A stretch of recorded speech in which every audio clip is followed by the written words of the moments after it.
What the? I consented. God friggin'. Anyway, what the hell is going on today with all these WWE releases? I get it. Is WWE trying to say that we truly can use anybody and get rid of anybody? Because at this point, we're the biggest thing in the world. Oh, what we're going to do? Let's see. We're going to be bigger than Disney. Fuck it. Can't do that. Let's sell it to Disney. There's so much going on in wrestling. And I'm like, what? But I digress. Hello, everybody. It's impromptu. It's unscripted. It's uncensored. It's wild. It's unruly. And who knows what the hell might be said too. Welcome once again to another ATW View. Open mic night. Number 2, I am, of course, just the simple man here, coming off a workout. My name is Noah Foster. With me tonight, I have a trio, part of the ATW crew. I got the Inquisitor, the Inquirer, sometimes he's Black News. Representing New Entertainment, I got Eric Brown, and of course, the all-elite king himself, who is not afraid to tell you like it is, versus another company, King A-Train. With that being said, gentlemen, let's just get right into it. I'm just going to kick it off here. I thought it was only an annual thing, 1 day, 2 days a year. Nope, it happened again. WWE once again dropped the bomb as they released more people, some quite surprising. The names included are, in this order I will say it, Buddy Murphy, Santana Garrett, Lana, now get this, Aleister Black, Braun Strowman, and Ruby Riott, who I have had incredible potential ever since NXT. I'm like, what? And Santana Garrett. I thought I said Santana Garrett. Apologies if I didn't, because I respect Wonder Woman, both the DC and both her character and wrestling, but I digress. So, gentlemen, talk to me here. What the hell's going through your minds once again? And who is unsafe at this point? Who's next? Well, I like to start this off. So, oh, God. I woke up to this. Oh, well, that's a charming way to wake up. At least you didn't have a cup of joe in your hand and wake. I was at work and literally I see my phone. Oh, hey guys, how's it going? What? But continue. Yeah, I saw this and I was like, oh, what the happened now? What did Vince do? But when I looked into it more, I was like, okay, this is starting to not sound like Vince. Braun Strowman, Aleister Black. I'm like, I know Vince has lost his mind, but I don't think he's that insane to just have these guys on TV and just throw them on the wayside right after, like seconds later. And this is coming from a guy who doesn't like Vince as a manager. Yeah. So a lot of people have been speculating over and over the web that this is a Nick Khan move. Khan! Yes. Had to be said. No relation to Tony. I'm pretty sure Tony Khan is going to be like, hey, thanks, Khan. Maybe there is room for 2 Khans in this business. You know, it's only a matter of time until he thinks that. Oh, no doubt. And then I'm sure someone will take a meme of Great Old Khan literally doing the Dominator to one, if not both, these Khans. But again, we also have that idea. Okay, do any of you remember that guy on Twitter that always seems to pop up in my mentions, including when I mentioned him, Clint, the guy who seems to know more about legal stuff than me? Yes. Yeah. I think he's a lawyer. He believes there are one of 2 things happening here. WWE is either maximizing their profits to gear up for a big sale to another conglomerate. What does that remind me of? It reminds me of that other company that went out of business, but yeah, that and because they didn't see wrestling as valuable. Mm-hmm. But anyways, that's a conspiracy on that front. But the other reason is Nick Khan has a different philosophy than Vince. One of the philosophies is the days of hoarding talent is over. Well, considering how deep the WWE roster is, I kind of can see what he means, but hoarding... Yeah, but here's the thing that bugs me a little bit. Think about this. Nick Khan's only been on the WWE payroll for a year, whereas people who want Triple H to run things has been around for over 20 years, and it's like, nope, this guy got it. Not this you, Hunter. Guy supports my vision. He knows it's all about the money. Damn it. Yeah, and then, so, yeah, Aleister Black was a surprise because he had just popped in back on SmackDown after 7 months. And then got fired after disappearing for a week because they were trying to wait. And Aleister Black went on Twitch, on Zelina's Twitch. Oh, you gotta think about that. Zelina, from what I'm hearing, hadn't fully signed yet. So it looked like she was probably on her way back. Well, you could throw that out the window now. There's no way in hell, if she has some sense, that she will go back to WWE after that. No way in hell. Yeah. So Tommy End, as he now calls himself on Twitter, revealed that they had this big music score that he helped compose, and it was going to be awesome. He said it's his favorite song he ever heard, which tells you how hyped it was. And now he says it's probably never going to be released. Maybe someone will buy the rights. There's only one thing to do. What would that be? # release the Tommy End cut. Get it trending on Twitter, folks. You heard it here first. And I'll probably will do that literally. And then he revealed, on the Twitch that he was going to fight Big E on SmackDown this week. See, that's the thing. They already had a story going for him too, which also a surprise because the last thing he did. And here's the other thing that amazes me about what he was doing. He revealed the Dark Father character he was doing. That was all his idea. Wow. Not since Bray Wyatt haven't heard someone. What WWE was about to invest in, which was probably thousands of dollars already wasted, was Aleister Black's idea, much like Bray Wyatt was going to do. So basically, if I had to guess, they were going to build Aleister up, then have him job to Goldberg, then go through a mystical enchantment way of what the effery, then go ahead, rise up to the occasion again, then get beaten down by Roman 1 week after he wins the world title, and then go back to being burned alive by Orton. And I am not paraphrasing on what happened to Bray Wyatt. Well, hey, Randy Orton's already destroyed one deity. Why not try and destroy another? Again, I was really curious what this whole Aleister Black thing was going and where his contrast with Biggie's open, positive energy. And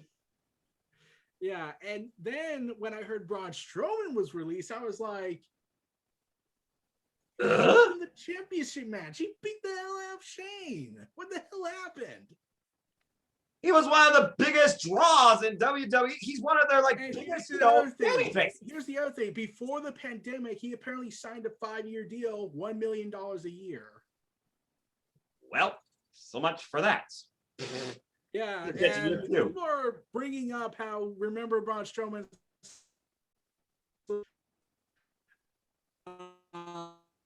here we go with technical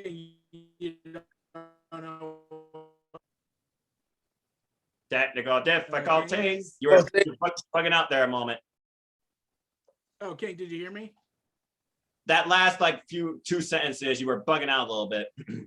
Yeah. Weird. Yeah, weird. Hey, Kate. So did you hear me?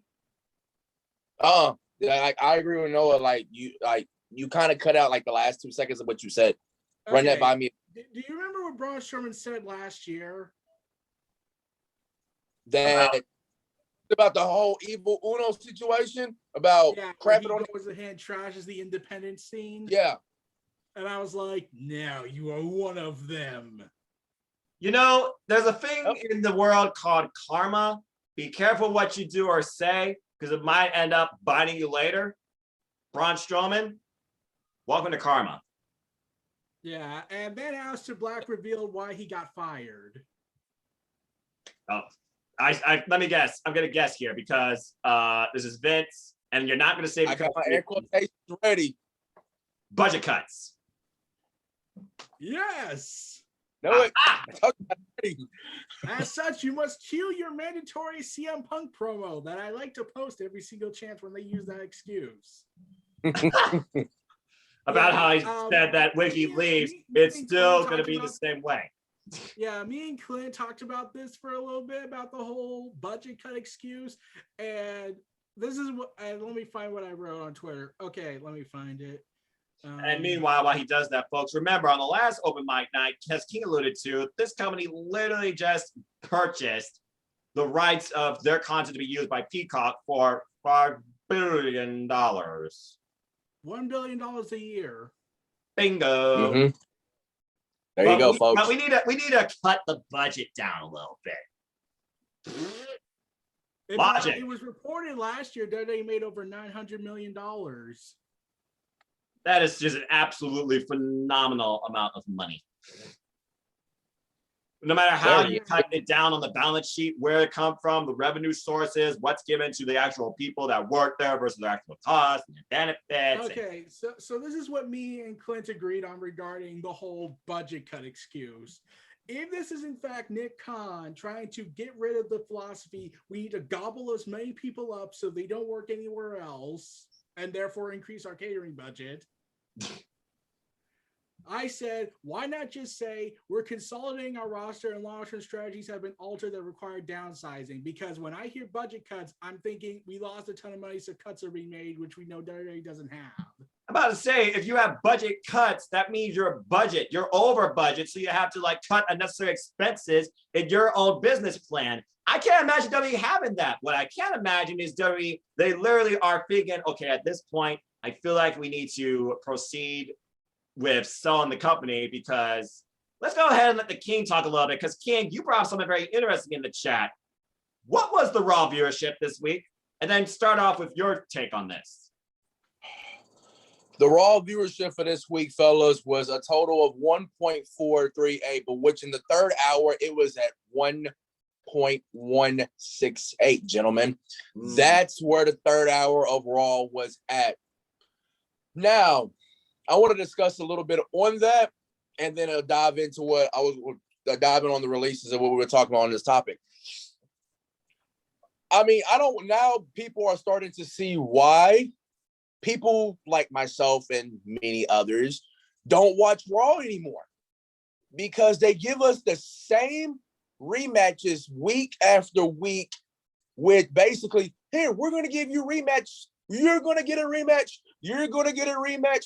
Everyone gets rematches. Are you saying Oprah Winfrey as a producer? Pretty much. But that's a fun topic. That's basically whatever on our own time.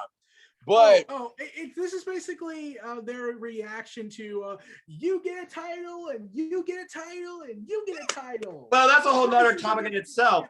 How many titles is enough when it comes to the WWE? Let's see. 5, 6, 9. It's like, what's next? You're gonna have another title? I think they have like nearly 20 at this point. When you look across all the brands, you're probably right. And I think right on that number. I guarantee you there's at least a couple that are absolutely unnecessary, but I digress. Subtopic. Anyway, King, continue. Your thoughts. It's like why? It's creative bankrupt over there on Raw. It's creatively bankrupt. They ain't got nothing else. They got these Hollywood writers who don't know about professional wrestling. They just write just to write. But now, when I heard about these releases, I was at work. I was just clocking in, and I seen the Twitter notification go off, and I'm talking about like blaring like crazy. And I'm seeing releases, and I'm like, oh God, again? We're doing this again? And then I looked at the names as you discussed, Noah, and other than Alistair and Braun, there's a female superstar that stuck out to me the most. Do tell. Can y'all take that is? Ruby Riott. There you go. Ruby Riott. I mean, this woman is a workhorse in the WWE to where I felt like she should have had at least a championship run in her belt. And plus, what does this do for Liv Morgan? Like, if we look down to it, okay, someone broke this. I think Sean Ross Sapp broke this down of how many SmackDown female active competitors that they got. 7. They only got 7 SmackDown active women competitors on that brand. Mm-hmm. And it's like, wow, I didn't know that number until he brought it up.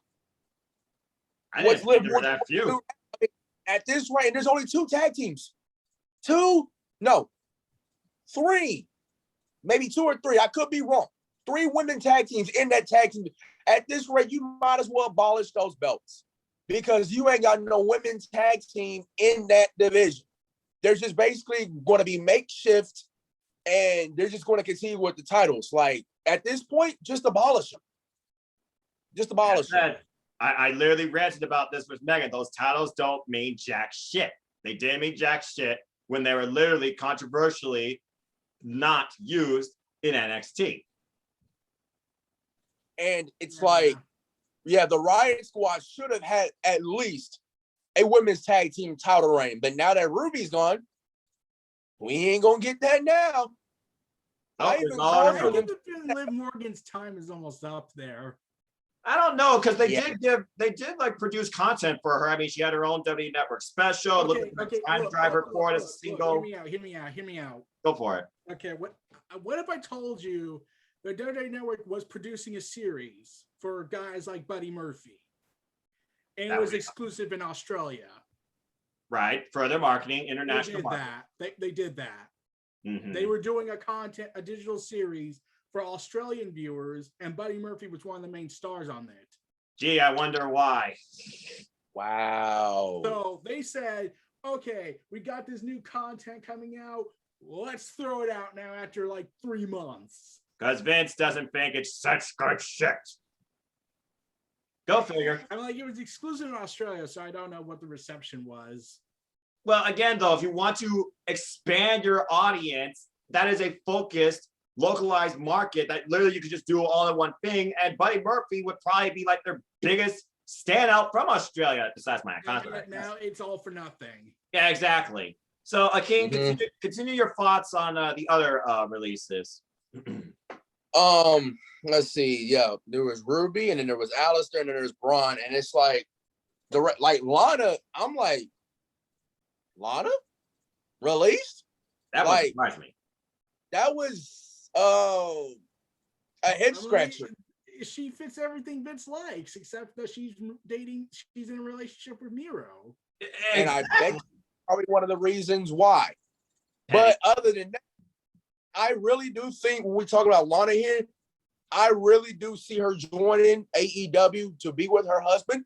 But in all honesty, in my opinion, I don't think that she should be wrestling. Well, not like full time. Like if you want her to do like a mixed tag team match. I think regarding Lana wrestling, I think they'll do her with Dark and Dark Elevation for a little That's bit. what I'm thinking, because again, on Dark Elevation, she can be used as enhancements.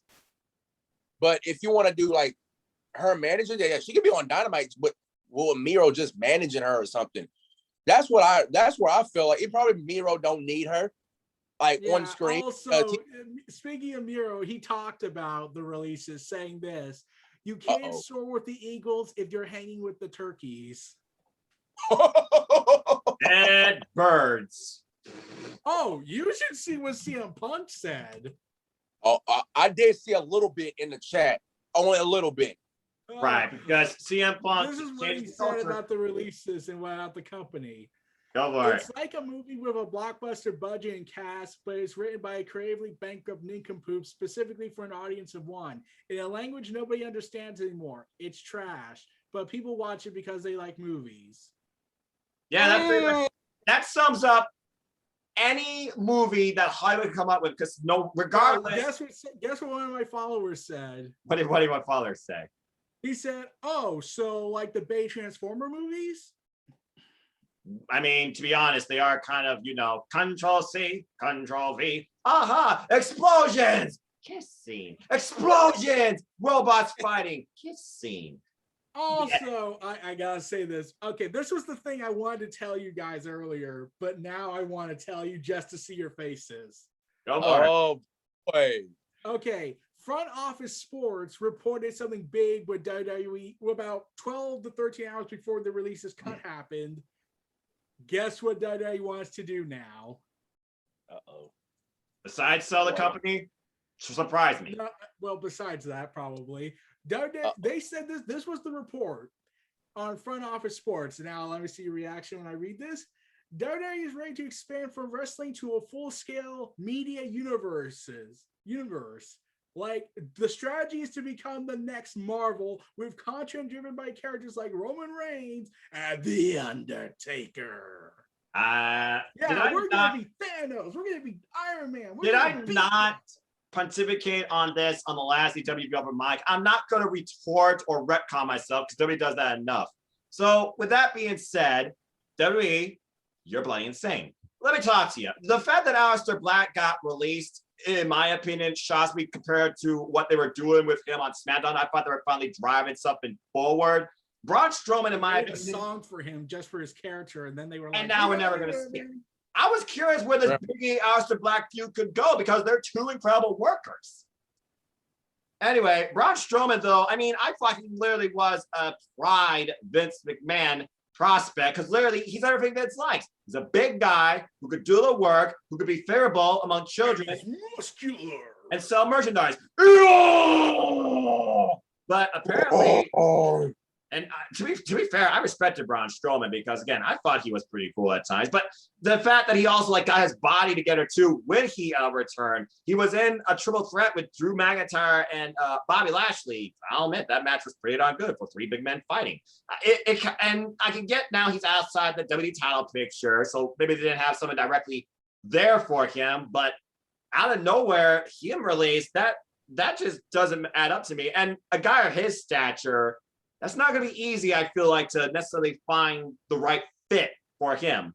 But I know he's got potential, so I hope he does find his fit. Though it also depends on if the other companies will be like, should we really take this guy on since he just called us a bunch of bega losing? It's one of those things where you think about if forgiveness is something that's easily held up. Yes, people brought that up regarding Mark Henry joining AEW about how he and some other people squashed their issues. Mm-hmm. Well, again, yeah, though, whereas that was Mark Henry with some issues with certain people, Braun Strowman publicly called out the entire independent wrestling scene. Yeah, I'm not sure what sort of work you need to do to recover from that, but Braun Strowman, all the best. Buddy Murphy, in my opinion, he's one of those dynamic wrestlers that I felt could wrestle anybody. I mean, heck, he wrestled Roman Reigns in one of the better matches of his career.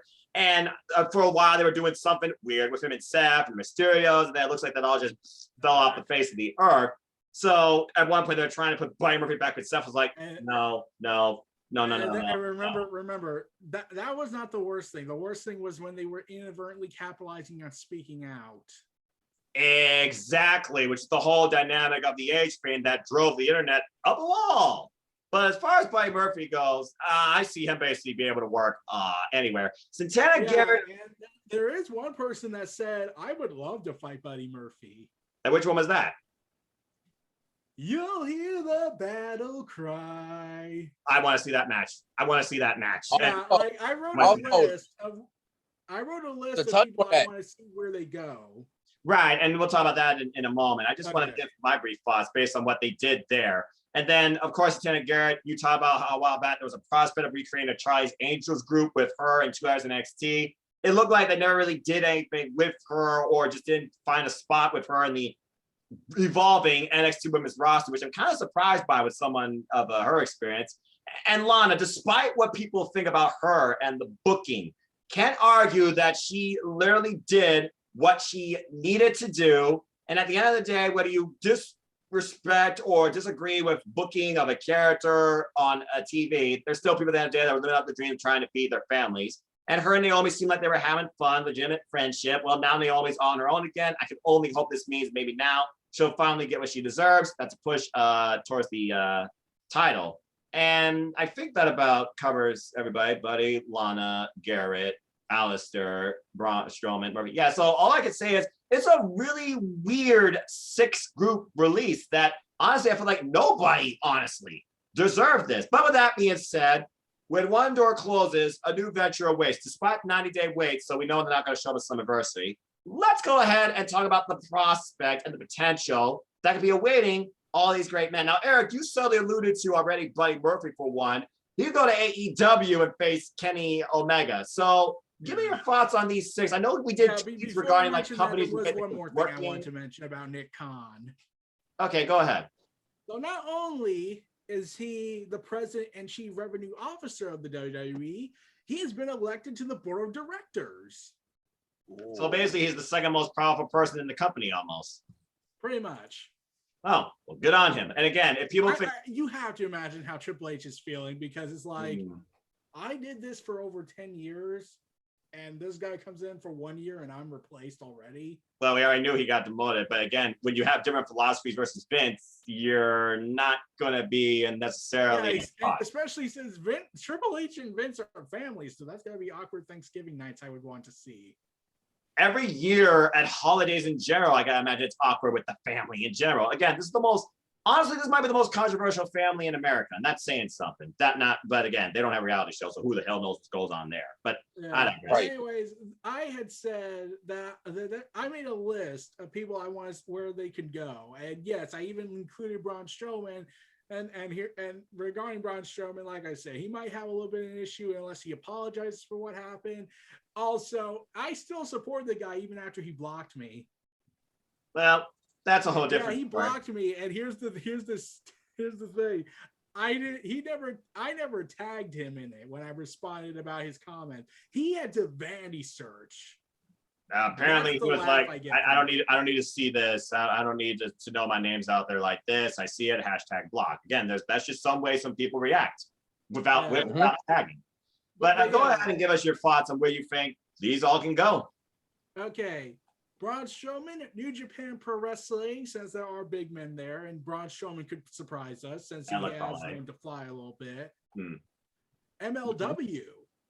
They are doing an open draft, and with the fact they are trying to recreate Lucha Underground as Azteca Underground. We saw Jeff Cabas Matanza Cueto. Braun Strowman could probably play a random brother of the Cueto family. Yeah. Aleister Black, okay, he has the most potential. Impact, New Japan, AEW for starters. The big three, basically, is what you're saying. Three. I literally thought about Aleister Black if Jon Moxley ever formed his own group, being with New Japan, called Death Riders. Oh, actually, here's the thing. Tommy End, the Dark Order. That too. Because look for a new one. Like, yes, Brody Lee is not replaceable because, he will forever edge our hearts with him being the leader of the Dark Order. God rest his soul. But I do see him being in the Dark Order, but with a little twist and making the Dark Order even more dark of what he can bring to the table with his character in AEW. So let me see if I get what you're trying to say. We should turn the Dark Order into the Darker Order. Well, did not John Silver once said that yes, if we had to, we can unleash a darker side than we've ever unleashed before? Yeah, I know. I'm just putting a joke on the name. And John Silver even said that while all the funny stuff is fun, we do miss the dark days when we were the Dark Cult. Well, again, there you go. Sometimes in wrestling, it's fun being a heel. Mm-hmm. Yeah. Anyway, continue. Okay, so Ruby Riott, I added Impact Wrestling, and I added a surprising one. Which one? The National Wrestling Alliance. That would be interesting because she definitely is a workhorse, and she could definitely bring a lot to the table there for that evolving women's division with Sky Blue, Alex Gracia, and potentially Camille if she's the champion. Don't forget Kylie Ray. Hot take. First off, mental health is one of the most strenuous, sensitive, important things to deal with in life. And everybody deals with it differently, whether you have a condition, whether you have different structured, if yourself, whether it's something that is pushed forward based on what you do in life. Kylie Ray has spoke openly about this across interviews with Chris Van Lee, and even shared it with her wrestling friends at one point that she was going to retire, take some time off. What's most important is that the person herself took the time and care that she needed, only had the only good influences around her, and literally got the help she needed. But then again, it's like Undertaker and Shawn Michaels said, chasing the dragon. When you love something so much, you want to leave on your own terms the right way. And in my opinion, Kylie Ray has still unlimited potential in her wrestling career because she has impacted so many freaking people. That being said, I am super curious if this falls through this Sunday on the NWA pay-per-view when our shadows fall, but I am not going to assume anything because at the end of the day, I hope the person's okay, not just the wrestler, because mental health is something that you have to consider. Here's the thing I keep thinking when I see Kylie Ray. I think her mind doesn't know how to cope with large crowd events. I agree, because think about it. She was in Impact Wrestling. Impact Wrestling has no people. When she came out during Double or Nothing in 2019, I think she was truly overwhelmed from the get-go to the point she didn't know how to handle that sort of reaction. It was probably one of her, if not the biggest crowd she performed in front of to date. Yeah. As for Lana, AEW, I see her going to AEW. I don't, unless she literally becomes a backstage, unless she becomes a backstage. I see her going to AEW or Impact Wrestling. Well, Who down for Garrett, Murphy, Yeah. I added New Japan Pro Wrestling and AEW. Yes. I think you'd hit the nail on the head with Buddy Murphy. Now, Yes. let me ask you about Buddy Murphy, because again, I think he's one of the most dynamic wrestlers. For most of his career in WWE, he was a cruiserweight, but he was one hell of a cruiserweight champion. I still go back and look at his matches with Mustafa Ali, some of my favorite matches in 205 Live history. If he was to come into New Japan, do you see him coming in first off like Shingo did, junior heavyweight that becomes a heavyweight? Like, could he have like one of those runs in the best Super Juniors like Shingo did? Maybe. Potentially.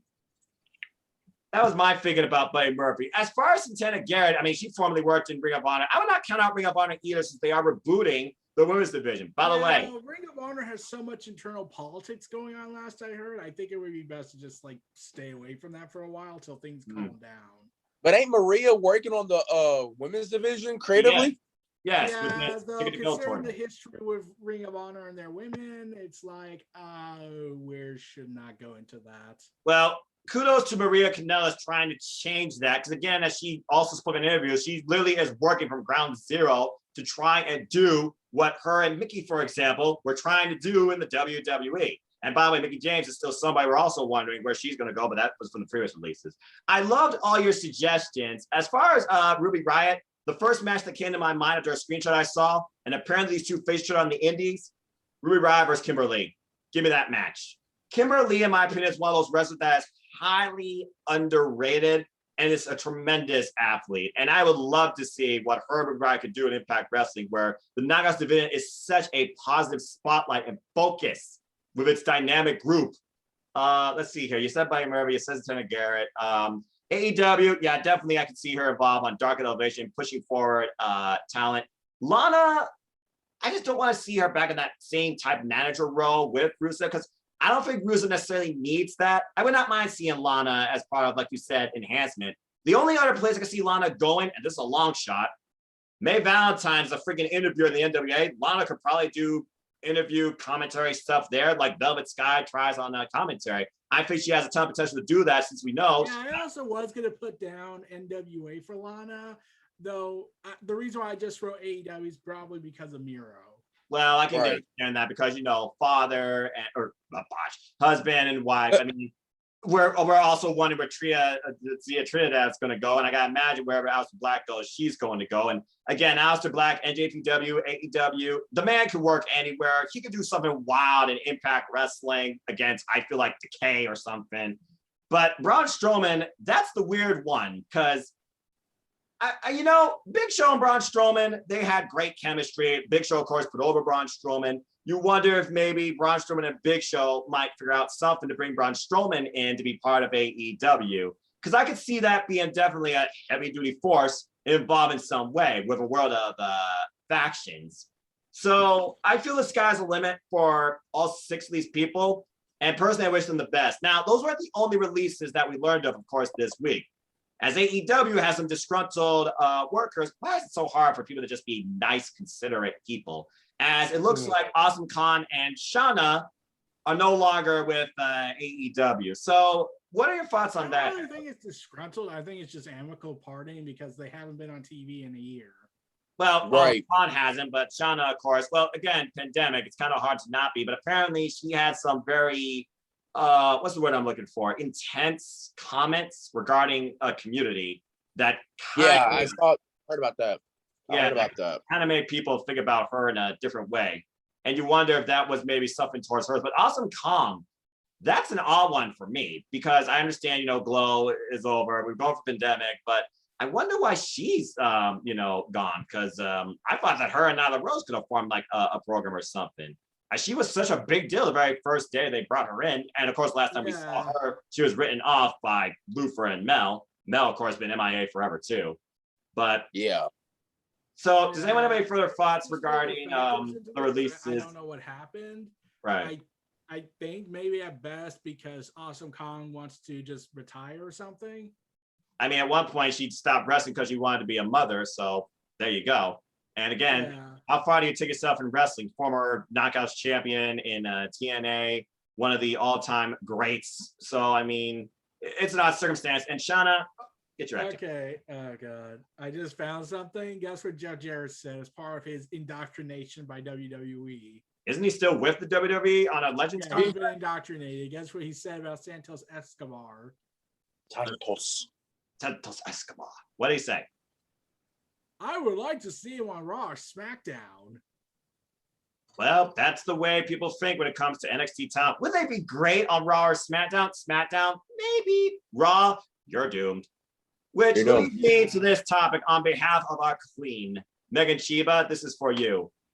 What in the blue holy hell are they doing with Shayna Baszler to the point you got Reginald beating her on distraction, where I think at this point you might as well have Nia Jax and Reginald have a live sex celebration and shove Reginald straight up Nia Jax's hole when you consider that Shayna Baszler is a former NXT Women's Champion and you're reducing her to this comedy skit shit to the point she is arguing with a girl and her possessed doll. What am I about to see here? Someone out of the freaking Conjuring? This is absolute trash. You're telling me a mixed martial arts fighter, one of the best female competitors you have on your freaking roster, is reduced to this shit? Someone tell me how to fix this. What the fuck are they doing with Shayna Baszler? This is for you too, baby. There's nothing you can do to fix that because basically she's doomed. Burial brought to you by Bruce Pritchard, Mr. I love you. Okay, here's the thing. People once again like to bring up how she's not buried and whatnot. Oh crap! She has a spot on television. She shows up every week. She's on the screen. It's more like people were like, should they get buried? You wonder what buried's like? It's like when Triple H was being buried after the curtain call. And I was like, okay, I could get your point on that if Shayna was booked, like every move she did failed miserably. Like she chokes out Reginald and Reginald somehow gets back up after like 2 seconds. Yeah, that's called a no sell. That's called a no sell, just saying. And that's something you're not supposed to do. Yeah, but I was like, okay, she may not be buried, but she's certainly extremely downgraded from her call up. Like, remember, she showed up doing a vampire gimmick, which I still don't understand to this day. Yeah, they never brought that up ever again. Then she beat everyone in the chamber, which was a mixed reception for people. Because literally we were waiting for 3-minute intervals of something to happen while her and Asuka were literally just bolstering each other while Asuka was still. And then she was supposed to defeat Becky, or at least Becky was trying to convince them, no, let Shayna beat me. I want to lose. But Vince said, no, we can't have that. She has tattoos, most likely, as the excuse. Then explain. Yeah. I'm like, and then she chokes out Rey Mysterio, who subsequently gets murdered by Corbin, only to pop into existence the next night. And then she teams up with Nia Jax literally out of nowhere. And now here we are with Reginald, and now we're like, no, you can't fix this. No, you cannot fix this. Not like, I get it, you want comedy, but Shayna is an MMA fighter. You already ruined it when you got rid of the 4 horsewomen dream match that people wanted, regardless of the quality. But now Shayna is jobbing to Reginald, who is a former 2-time NXT Women's Champion, and they're doing that for her. You gotta remember this: Shayna has been in intergender wrestling matches and has murdered people in it. Yes, go watch some of her stuff in the independent scene, folks. You know how legit she is. With that being said, we know now that she literally said you're just stupid doll, and then literally Bliss got possessed. So we'll see the fallout of this next week. So I gotta ask you, are they trying to turn Shayna Baszler into a freaking horror movie actor? Is she gonna be fearing Alexa Bliss and Tilly? Okay, here's what I'm thinking. Shayna is a B plot in this. She is not the main character of this story. It's Nia, because Alexa Bliss has a history with Nia. Shayna is just casualty fodder. But Alexa Bliss will eventually eventually face Nia Jax and win. Yeah, and okay, now here's the thing you have to think about. How do you no-sell Nia? Alexa Bliss has to do the Fiend stuff, so she has to no-sell Nia regardless if she botches or not. I imagine that if Nia drops the leg on Bliss, she literally will just set up like the Undertaker. It may be, unless Nia really screws up with the leg drop. Well, we all know Nia botches more than others. Disclaimer, folks, we know that all wrestlers botch, but it's been frequently known that Nia Jax frequently botches to the point she has legitimately injured people, and apparently no action has been taken because she's related to The Rock. But I digress. And Oh, what? What was that, King? That came out of nowhere. There is one other thing. Holly got a producer for WWE. Don't continue, Eric. Holly got a Molly Holly apparently got a producer tryout. Now, did she actually get a roar, or is it still like, eh? She was apparently doing this for Monday Night Raw, so she's screwed. Oh God. Oh. Yeah, I mean, and like, okay, and now we have to go to AEW for a sec. Uh-oh. Okay, so we all saw Sting, right? We saw how awesome Sting was. That was actually pretty darn impressive. He At the age he got backstage. Oh, like that. He popped backstage for his performance. I figured. Yeah, so he got a celebration backstage for that. But guess what happened? Uh-oh. Did he strain something? No. This is stupider. Uh-oh. What did he do? He didn't do anything wrong other than exist in the wrong company in the tribalists' eyes. Guess what they went to do? What did they do? What did they do? Oh, so you praise Sting, a 62-year-old, but bash Goldberg? Okay, here's the difference. Morality standpoint. One's in for the money. The other is in it to push forward wrestling. Case in point, I would like to state that Goldberg is not a wrestler in the traditional sense, and also he doesn't really do like 17-minute matches as he tries. No, he don't, because he gets extremely winded. Last time he tried to do a 10-minute match, someone almost died. Yeah, he almost, literally, and it was said during the last ride, we literally thought that was it for the man, Mark Galloway, but I digress. And they're like, it just wasn't, everything wasn't working there. Of course, Mark Galloway being the more so cooler-minded individual, while I'm sure Vince McMahon was ready to shoot somebody out, but I digress. I mean, Goldberg's the same guy who ended Bret Hart's wrestling career as well. That was when he was in his prime. Mm-hmm. Prime, if you want to call that. The word there is prime. Okay, here's one other thing. So, what did you think of Jimmy Smith on Raw? Yeah, let's go ahead and talk about that, because I talked about this last week on the No DQ review. Let's go ahead and change gears here. So, bottom line, Megan, Big G, Shayna Baszler, there's no hope. Sorry. Okay, let's move on to commentary integrity and the disconnection. When it comes to WWE, we have not felt that same connection to what is being told to us through the voices of the WWE, because we don't have voices like Taz, JR, Gorilla Monsoon, Bobby the Brain Heenan, JBL, and dare I say it, the combination of Michael Cole and Taz was the most effective on SmackDown, though Pat McAfee and Michael Cole, it's working to a degree. But there's that disconnect. They brought in this MMA guy right now to be the play-by-play guy. It's like I said in the No DQ review last week. The play-by-play job has been the hardest job in the business, because you gotta literally know the sport, and in a way you need to love the sport to better know it and follow it and understand it. This guy, however, he seems to have a sports-related mind, but I don't know necessarily how much you correlate his MMA stuff to wrestling. I thought he was okay for his first going. That being said, we're not necessarily here to review just this guy, but I want to get your guys' outtakes on WWE commentary in general. When did it first start going off the rails? And what do you think they can do to try and savage it across any brand?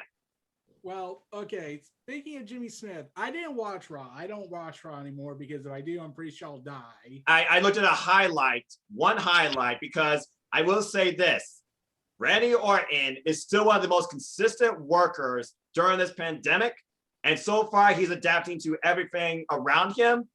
And this Riddle and Orton thing is weird, but I'm kind of engaged in it, bro. Yeah, though it is kind of tone whiplash with Orton, because wasn't he trying to murder someone like for months now, and now he's just doing comedy stuff with Bronin? It's almost like Randy Orton is complacent with what he does, and is just ready to flip the page on the fly. Like, okay, I beat the Fiend. I'm moving on now with my life.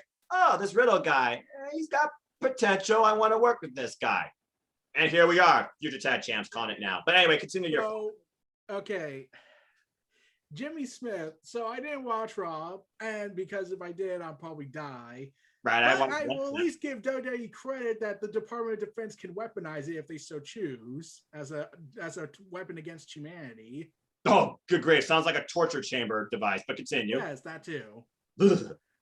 But there is one thing Jimmy Smith mentioned about what happened during the commentary.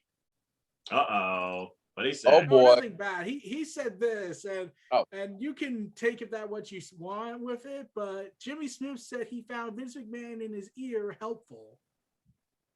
Well, he is the guy that literally leads the company and will guide you in the way he expects you to work. So yeah, but whenever you hear the whole Vince is in someone's ear, it'll usually think Michael Cole's a child. Like, here's the thing: what I think when commentary went downhill was when the PG era happened, and then when Michael Cole was a heel and did all these cartoonish antics.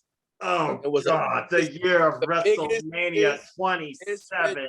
The biggest misfit ever. Good God. You mean worse than Mike Adamle?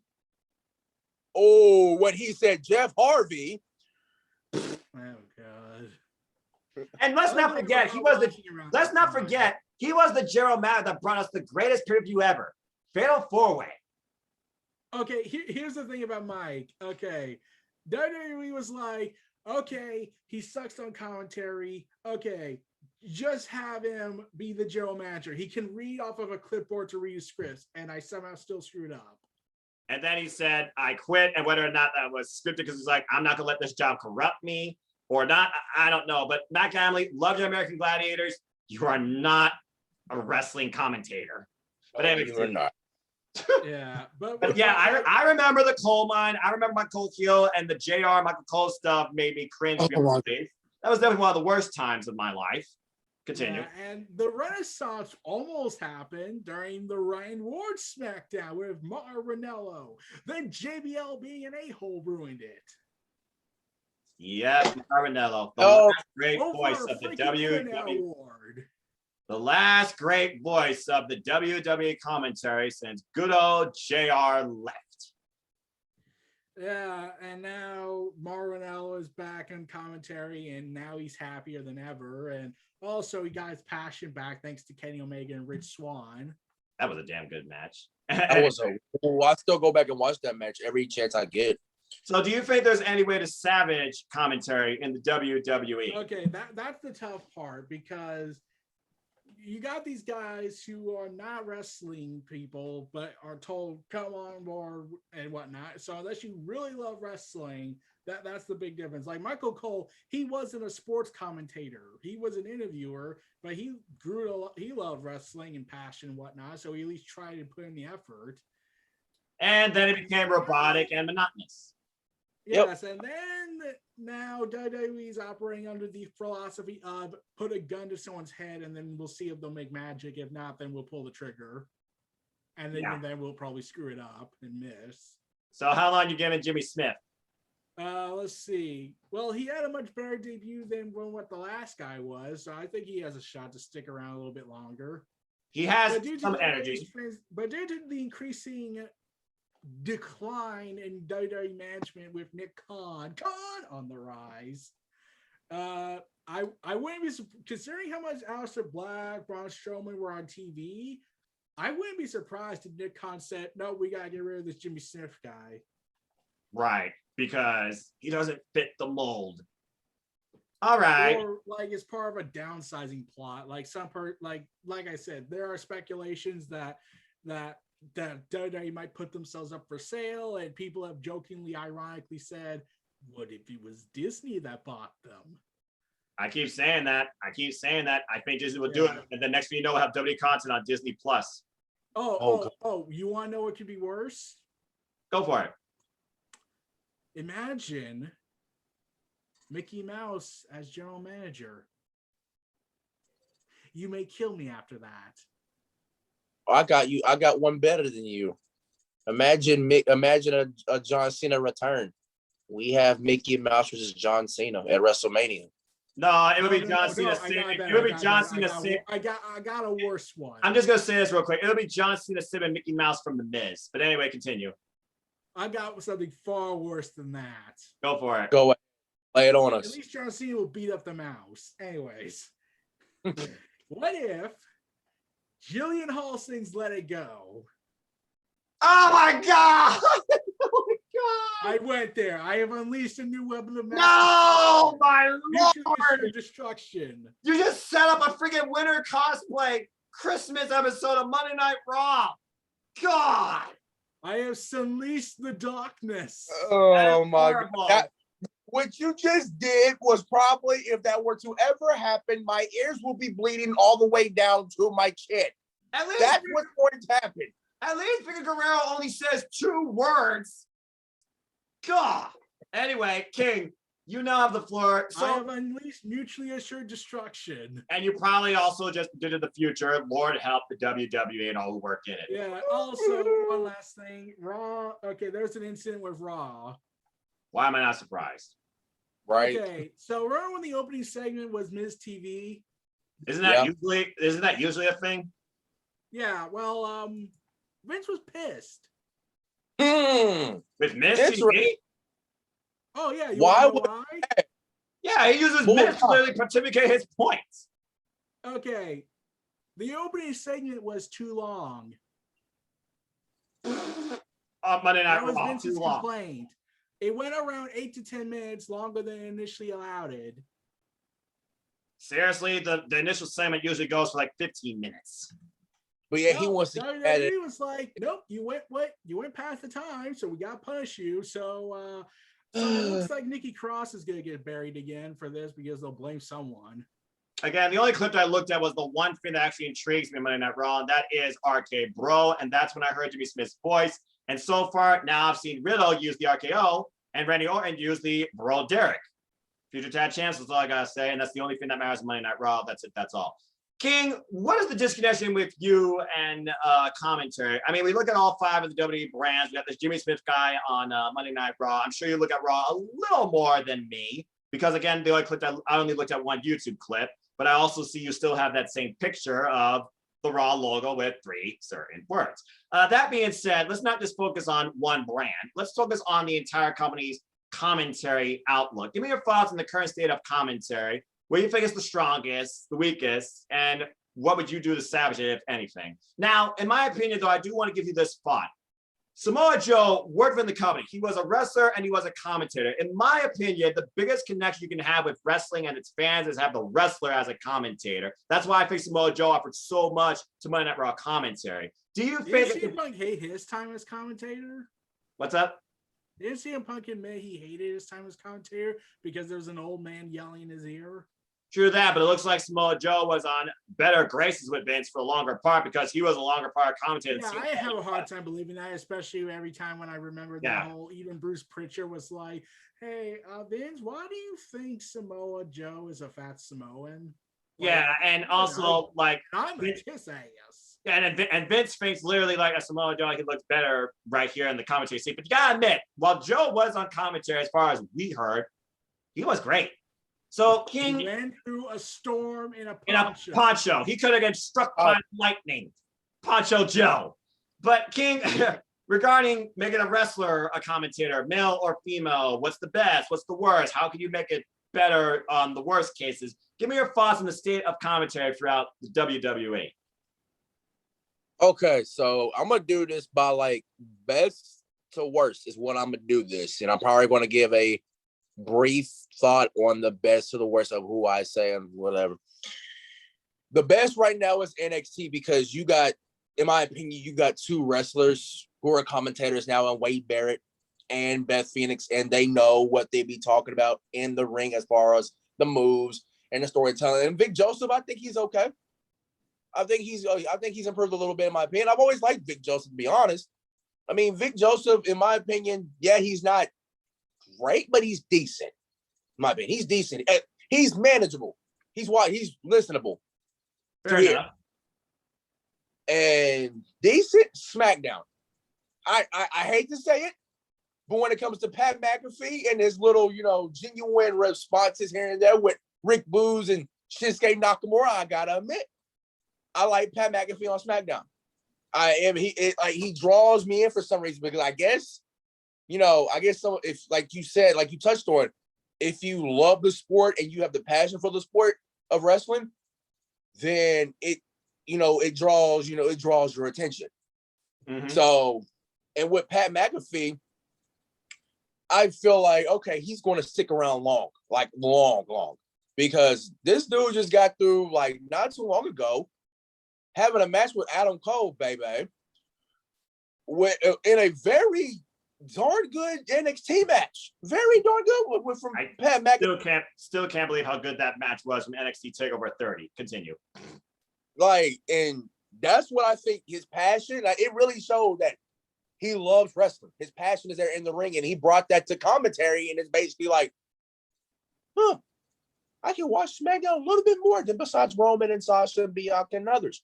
Because Pat McAfee and Michael Cole are actually working together. But now Raw. Oh boy. I mean, poor Corey Graves. And I stopped watching Raw for now a month. Yeah, I just see the results on Twitter, and I just go back and watch them on YouTube, like on their YouTube channel. But Jimmy Smith, he sounds like he knows what he's talking about because he's coming from UFC. So basically, you got to know the moves, basically the basic moves when it comes to wrestling, because some MMA fighters have a wrestling background. Correct. So you at least know a little bit of wrestling in your repertoire.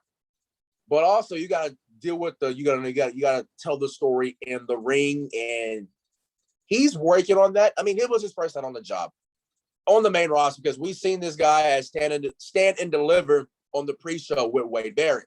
Correct. So that's when, okay, they're going to, we're probably going to have another commentary guy. But Byron and Corey, they're still Byron and Corey. They're always going to be entertaining when it comes to those two. So it ain't really nothing new.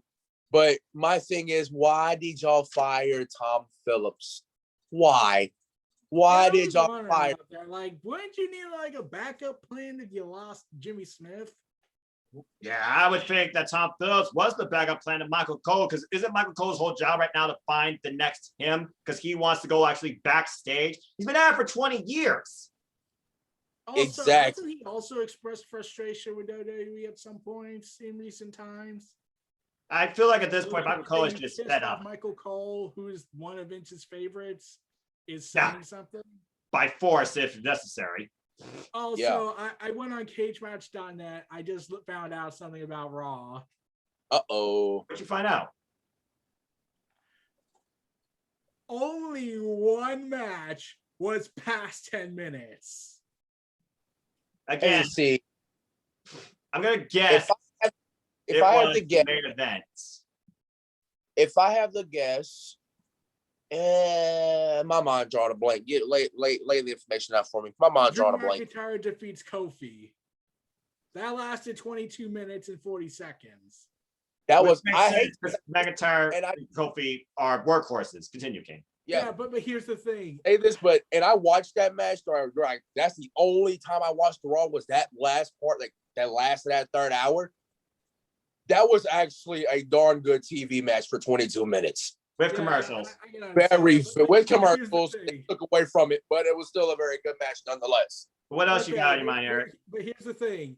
You want to know how long it took for Nikki Cross to defeat Charlotte, the Queen? 2 minutes. No, 1 minute. Yeah, 2 minutes. Okay.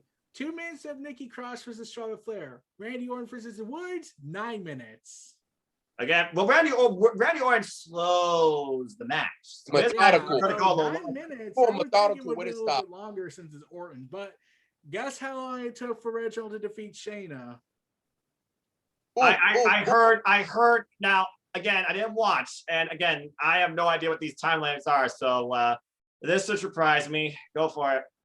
Was it 3 minutes? No. It was 4 minutes and 15 seconds. Women's wrestling. Retribution Rejects defeat Lucha House Party in 2 minutes and 45 seconds. Ricochet versus Sheamus was 1 minute and 15. Good God. Sheamus What? versus A minute and Herberto. 15? Sheamus and Ricochet? Yeah. A minute 15. Yes. Oh, you want to know how long Cedric Alexander versus Shelton Benjamin was? That's stupider. 10 seconds. 28. Dang it. So Raw to this point has become more so a living, walking advertisement versus a wrestling show. I'm looking at this and I'm thinking, man, these are AEW Dark Elevation match lengths. Except AEW Dark and AEW Dark Elevation produce good quality matches that give us time and digest when and they're trying to actually develop future wrestlers. But this is Raw, the A show of WWE. Okay, I'm just gonna say this right now. Since Roman Reigns came back and became the tribal chief, SmackDown is the A show. Raw's become. No, it was actually since Fox said we value SmackDown more. Damn it, they value SmackDown more. Tell Raw to go F off. Yeah, and I'm sure Vince was like, okay, fine, they pay more money. Damn it. Anyway, I get it. I was like, oh god, that's crazy. And how out of all the matches, only 3 broke the 5-minute mark to make you rate the matches individually. It's like, why watch Raw? Yeah, and here's the thing about the buy-in for Double or Nothing. That was such a damn good. It was 14 minutes and 5 seconds. I knew that was about 15 minutes. Rio, Serena, D brought it. And we're going to talk about a high note now as I close with the commentary thing about this. You forgot also NXT UK. Simple, subtle, 1 hour fun content. Love the combination of Andy Shepherd and Ashton. Yeah, that reminded me. Apparently there's some big news going on between NXT US and NXT UK. Talent exchange? No idea. They just said that we're trying to confirm it, but there has been no updates about it. Some people are speculating they might try to merge the two. So you might need to get your guns ready and lose your minds. To be fair, NXT and NXT UK right now are in a very good state, I think. Again, I thought this week's NXT was very awesome. And NXT UK, nice, simple, hour-long content. I'm not sure how you merge them unless you literally try and do a 3-hour NXT. No, don't do that. That'd be I want to go with the Raw direct. Even Anthony Ogogo said, yeah, I can't watch Raw. It's too long. Well, Josh Matthews, I can't believe I said that name. Josh Matthews even said on a BTI, who wants to watch a 3-hour wrestling show? Yeah, I did. That was probably the smartest thing Josh Matthews ever said. Yep. Anyway, as far as commentary goes, yeah, I agree right now. The best commentary setup is definitely NXT when you got 2 wrestlers as the color and you got that female and male contrast. So you're looking at both sides of the equation here. And Vic Joseph, he has gotten better. He brings more energy, brings a bit more insight, and seems to know how to bounce between himself and the other 2 while interjecting himself when they're having a thought to call like a near fall, something like that. I think Vic Joseph has improved tremendously. I still think Pat McAfee's a bit weird, but I'll admit Pat McAfee's energy, it definitely brings out that vibe about SmackDown. Are you ready for a good time? His reactions seem organic, and seeing the way Michael Cole reacts to him sometimes, especially with Boogs, I gotta admit it's hilarious because Michael Cole looks like he's regretting his life sometimes.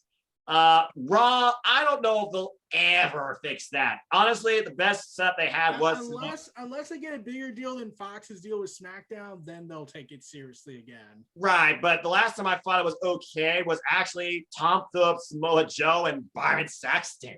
Because you had that wrestler, you had that play-by-play guy, and then you really had that goofy color commentary guy was what Byron Saxton truly is. It's why he and Corey Graves with that same contrast that people are like, okay, this is okay. Now, as far as the Jimmy Smith guy, again, if you're a WWE fan, you're like, who the hell is this? We'll have to see how he moves going forward, especially at Hell in the Cell, but of course we're going to have him during the pay-per-view, where we're retconning Drew McIntyre versus Bobby Lashley again. Round 3. Good. So wait, yeah, here's the thing about that. Okay, why have Kofi beat Bobby Lashley then? Exactly. I was about to say I thought they were going to do Kobe versus Lashley. At least it would have been something different. I have no idea. Yeah, people were mad, like really mad. People were saying, why do you all hate Drew McIntyre all of a sudden and whatnot? You're just jealous haters because Okay, here's the thing. They go ahead and say, you wanted Drew, now you got him, now you hate it. And I was like, it wasn't because of that. It was strictly because people wanted something fresh. Right. One And word. I never. One I'm word. never go ahead. Over booking. King, you have the floor. I never, I really didn't hate Drew. Like, and I think I touched on this on the last ATW View, that Drew McIntyre was carrying Raw on his back with the WWE Championship during the pandemic. Damn right. But like you touched on it, Noah, just now, overbooking. That's what simply kills your momentum and your character. Look at Rhea Ripley. Seriously, look at Rhea Ripley. You're having her read off of cue cards and can't even script her promos right. Well, she can't even, do her own promos correctly. And it's not her fault, because again, WWE wants to turn you into something they want, not something you believe you should be. That's what it comes down to. And it's just like, how do you book? This is the same company that has booked Roman to perfection right now, and yet they can't do that with Drew McIntyre. It's got to be Paul Heyman influence. It's got to be Roman's family name influence. There's got to be something else there that has finally made the fact that Roman wants to be this, you let me be this, or I'm not coming back. And I think it comes down to this. Roman is the top draw in the company. He is WWE. He is that guy. And now, how do you think he feels about all these cuts, especially Braun Strowman? Oh, I'm sure he's furious. And now he has to be told, okay, Roman, we just fired a bunch of people. We have no NXT right now, and this is Black Wednesday again. So could you carry SmackDown for us again for like the 80th time, because we always screw up on this tag? Oh, imagine if they do another major screw up on Friday and Roman's going to be more pissed, because it will just continue the cycle that Roman's show has to constantly deal with the fallout of their stupidity.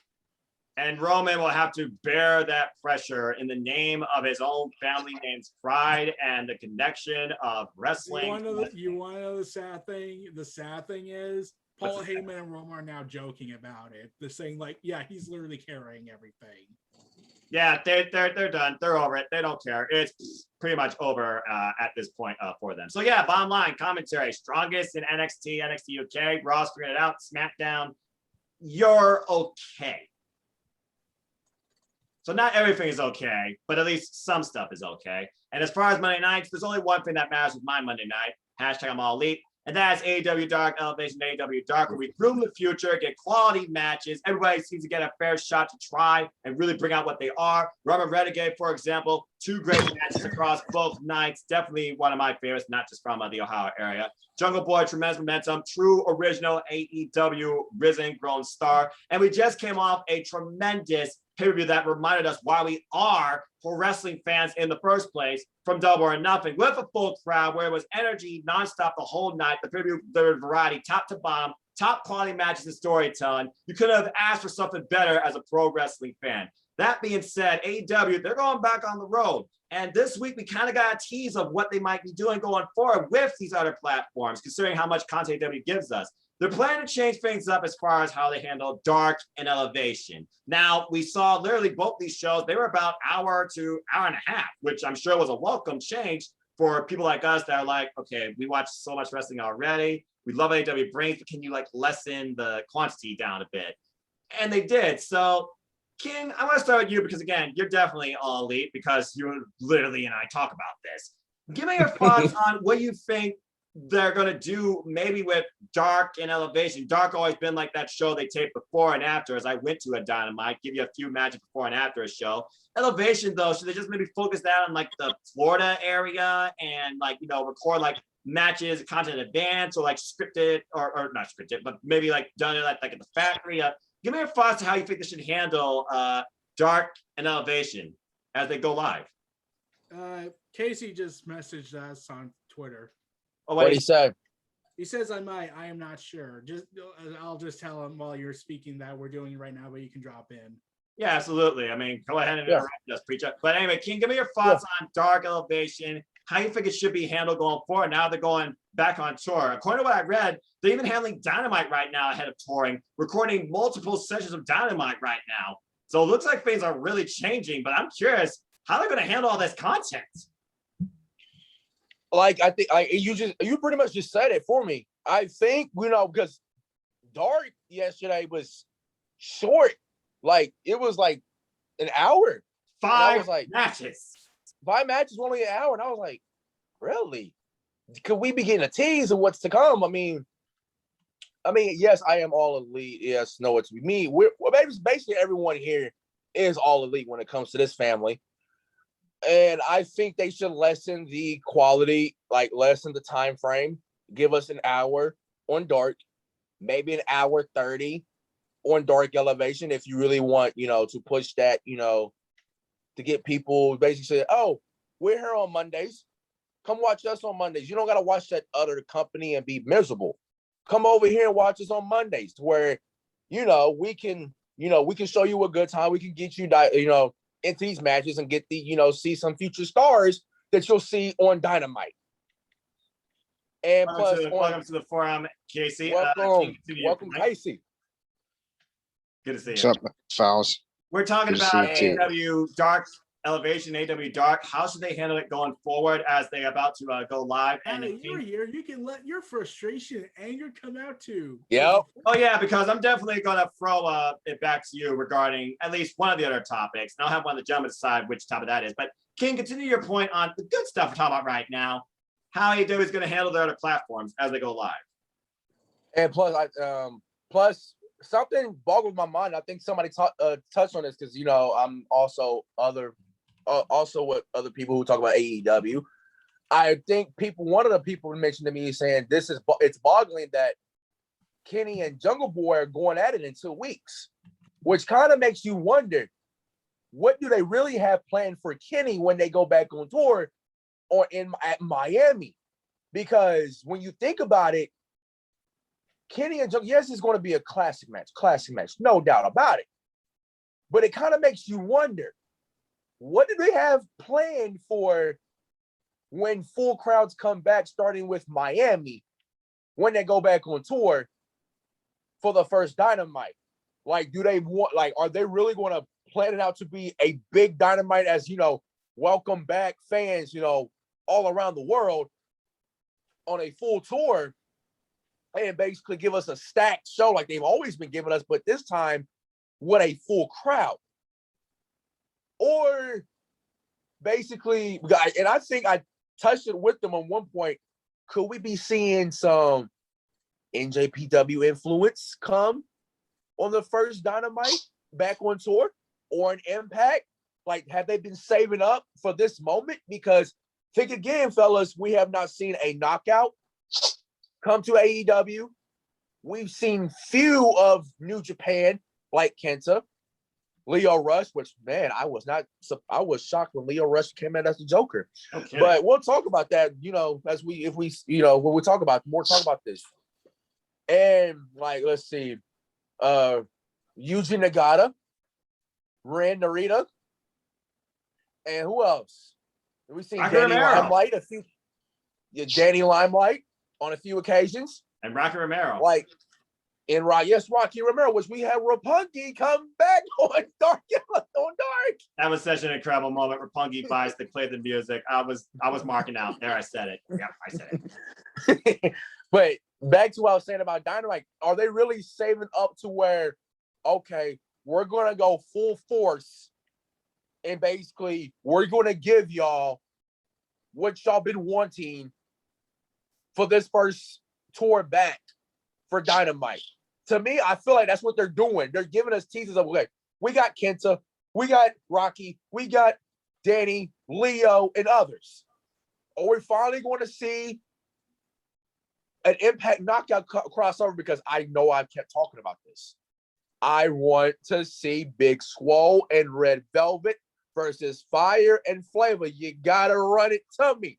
You got to run that with me because of the fact that because I just genuinely think with these 4 women in the ring, they can deliver us a very good women's tag team match, a very darn good one at that. But as far as Dark and Dark Elevation, I should think they're probably going to lessen the time frame. I say about an hour 30 for elevation and an hour for dark. Fair enough. So you basically save people for the first 30 minutes of Monday Night Raw on Monday nights that choose to watch it. God bless all you reviewers that choose to. More power to you. Also, Amen. I got something to tell you. What you got? What up? Aleister Black. Oh, what do you Oh, say now? So he Interesting. went on Twitch and revealed that his no compete clause ends on September 2nd. wait a minute. And Ooh. All Out is That is September right later in 5th. the week. before All Out. Oh, we got to keep an eye on that. We definitely got to keep an eye on that. Yeah. Another thing to consider is that they also plan to do a women's casino battle royale All Out too. You gotta wonder who might show up. You might literally get your point there because, as you know, King, we're on the quarterly pay-per-view schedule. We just came off to our nothing. My God, that was a fucking good pay-per-view. But now we gotta wait. We gotta wait. That was a damn great pay-per-view. We gotta wait all the way till September. And if you notice, the subtle graph about All Out, every AEW title was displayed in the background. Mm-hmm. And people still talking about it's just finally going to be the moment that CM Punk finally shows his face. Now that we're getting a full crowd in Chicago. Here's the thing about CM Punk and showing up. I said he's more entertaining the idea of wrestling again, at least. Like he did the Will Ospreay interview where he said, check me back in the summer and then ask me the question again. There you go. And by the way, isn't Will Ospreay released from New Japan Pro Wrestling, or is he just? No, he's very injured. Okay, he's just very. Yep. So that idea of Will Ospreay going to NXT today but is pretty here's much. the thing. At Dominion, we could see another Okada run, and we could do something for All Out. Oh no. Oh, Don't you dare. Don't you freaking dare. Don't you dare. No. Oh, no. Oh, The belt man. collector going after the ultimate prize in the world, the IWGP World Heavyweight Championship. And we're going to run it back with Okada and Omega. Oh my goodness. I'm going an hour and 30 Okada. minutes. Omega. That's crazy to think. Omega. That's crazy to think. Anyway, Eric, Casey, go I ahead. know you want to talk about this. I know All you right, want yep. to make a big rant Yep, about yep. this, but I'll bring it up. ladies and gentlemen, it is time for the preacher's moment. The This is preacher. the moment where we have Casey pontificate his thoughts on a topic we already discussed. So, Eric, choose the topic and give it to Casey. Casey, get ready. Okay, Casey, they fired a bunch of people, and Eva Marie went on Twitter and made a very ill-timed tweet. Uh-oh. Oh, man. You know what that tweet is, Casey? You shared it. Yes, I do. Let me tell you something right now. Oh, shit. Oh, boy. I'm gonna tell you something. Boy. I'm gonna just listen here. Eva fucking Marie. How fucking dare you, you arrogant, no good bitch. You don't have any respect for this business whatsoever. And how dare you post something like that when your fellow co-workers got released? Don't you have a heart? Don't you have a soul?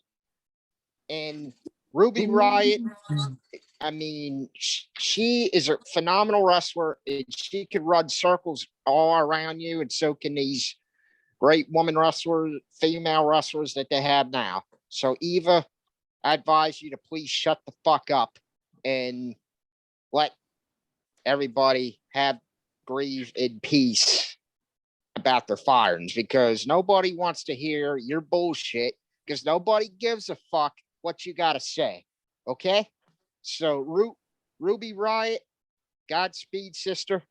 I hope you find work somewhere and you'll kill it wherever you thrive. And Buddy Murphy, same with you. And Eva, from now on, I mean, you could please read the fucking room instead of being a fucking idiot when you get down to it. And Eva Marie could not lace up Ruby Riott's boots, and she cannot lace up Ruby Riott, Dakota Kai, Jasmine Duke, Tony Storm, Io Shirai, Raquel Gonzalez, and Miko Satomura, Asuka, Rhea Ripley, because Eva Marie doesn't hold a fucking candle to those names that I fucking mentioned. And one more person. You want to know something surprising about Eva Marie's or horribly timed tweet? Yeah. Even the WWE tribalists were like, bad time, Eva.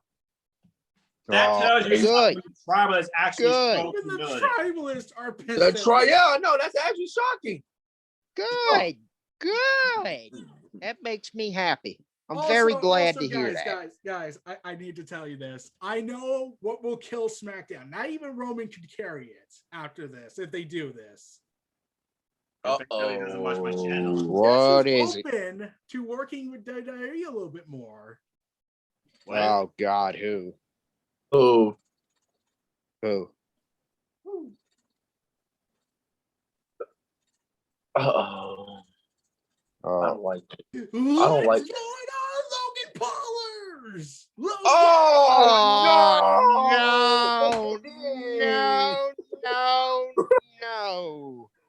Game over. God, God. hell no. Game over. You might as well go. You know what? Enjoy going the fuck out Here's of something business. that will really make you mad. Here's something that I know will make you more mad about this. He went on his podcast after WrestleMania and says, "Oh, I got to owe something to Kevin Owens for that stunner." Oh, for fuck's sakes. You're going to fucking do Kevin Owens dirty like this? If I was Kevin Owens, hold on. I just thought of something. Ain't his fight with Floyd Mayweather this Sunday? Oh, yeah. I think it might be. I hope and I pray on everything that I love in my 26-year-old life that Floyd Mayweather knock him out first round. No beep giving. I fucking agree with you there. Pretty sure because Floyd Mayweather is going to try and strangle Jake when he gets the chance after what Jake's been pulling. Yeah, why not? Yeah, I hope he does. Oh, yeah, speaking of Jake Paul, I hope he does. Jake Paul, and I don't mean to get off topic of what we're talking about here with the commentary, bringing it back to Casey, but Jake Paul challenged a UFC striker and Tyron Woodley. I heard about that. I'm not too thrilled about that because when you get down to it, I mean, Jake Paul is scared to fucking fight Tyron Woodley inside of a damn octagon. And don't get me wrong, Tyron Woodley has had his ups and downs lately. I mean, the dude was a former UFC welterweight champion, for God's sakes. And Tyron Woodley, I mean, when you get down to it, I mean, ruthless Robbie Lawler. I mean, he beat Robbie Lawler for the welterweight title, and Robbie Lawler was one of the great fighters of his time. I mean, he's been in a lot of wars and all that, and he got in a boxing thing with Tyron Woodley. I mean, Tyron Woodley knocked him out, and when you get down to it, Jake Paul is fucking scared of coming into a UFC octagon because he remembers last time that happened. James Toney, right? This was years back. He was claiming, "Oh, I can knock out any UFC fighter."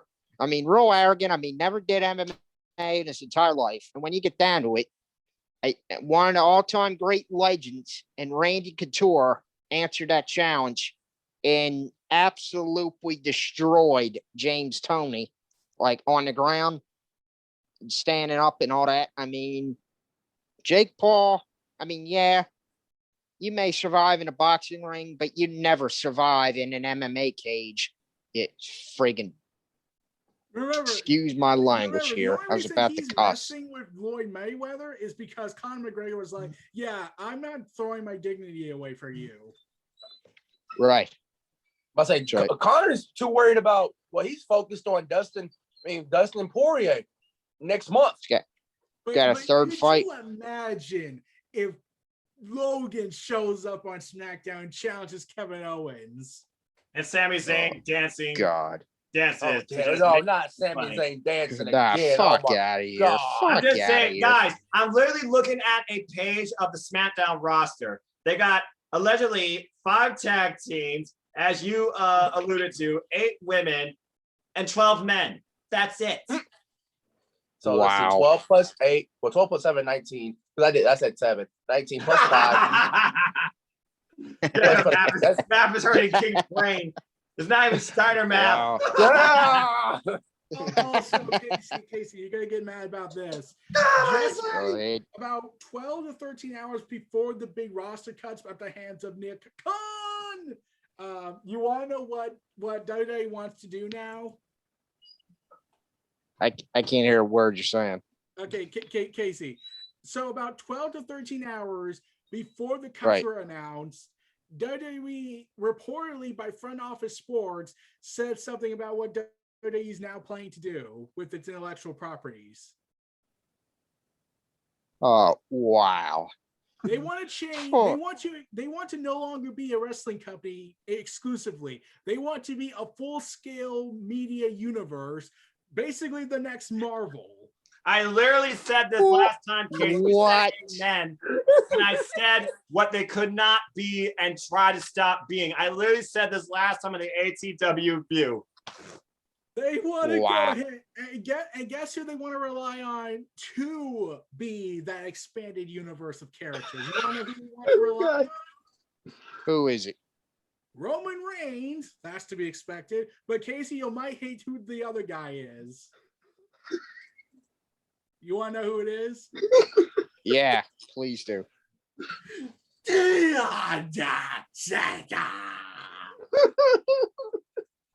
So What? Undertaker's retired and will still be used by Vince. What? Contract. They are gonna fucking kill that guy and the Undertaker. I mean, the Undertaker, if I was him, I mean, if he was smart enough, you could tell him, please leave me alone. I'm fucking retired. Don't even ask me to get in the fucking ring because I'm not. And you know what though? I mean, when you get down Didn't to he it, sell his soul to Scooby-Doo? I think so. Yeah. Yeah, he did. Yeah, he was in a I Scooby-Doo remember that. animated movie as a monster. yeah, truck. he was. He was, and they were all racing cars. And all that Yeah. shit. Yeah, for the And they, desert. I remember that. I remember that movie. But Casey, Yeah. imagine, and I know Noah touched on the intro to this episode. What if WWE sells their rights to Disney and they're on Disney Plus? Oh, Jesus. That would be the fucking death. Oh of that no. company. I got something worse. I told Noah and I told King, and they were saying this was mutually, and I agree, and they agreed that it was mutually assured destruction. You want to know what it is? Here we go. What is it? Here we go. We have Jillian Hall sing "Let It Go."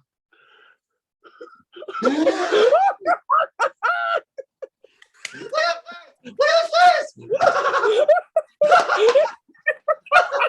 Jesus You Christ. broke Casey. You broke Casey for literally 5 seconds.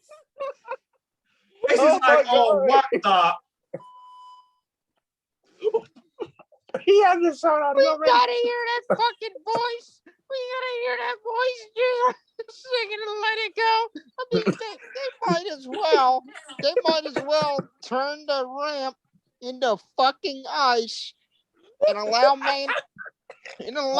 God. Jillian Hall Boy. to be on And stage King singing thought "Let It his idea Go." was worse. And King thought his idea was initially bad, which was seeing Mickey Mouse versus John Cena. At least John Cena will beat up the mouse. No, John Cena would save the mouse because Miz would try and beat up the mouse. That was my idea. Because Oh, Miz is the bigger star. God. Yep. And Yeah, then we've lost our damn minds. The next thing we're gonna say is Paul Rez is gonna come back as a Muppet. Yep. I'm a Muppet of a man. I'm a Muppet of a man. I am a Muppet. Or am I a man? Okay. Casey, here's the thing. What? Aleister Black also said that WWE was going to have him fight Big E this week on SmackDown. then they stopped. And they even wrote, Aleister Black. And here's the thing about Aleister Black. You want to know the nightmares result?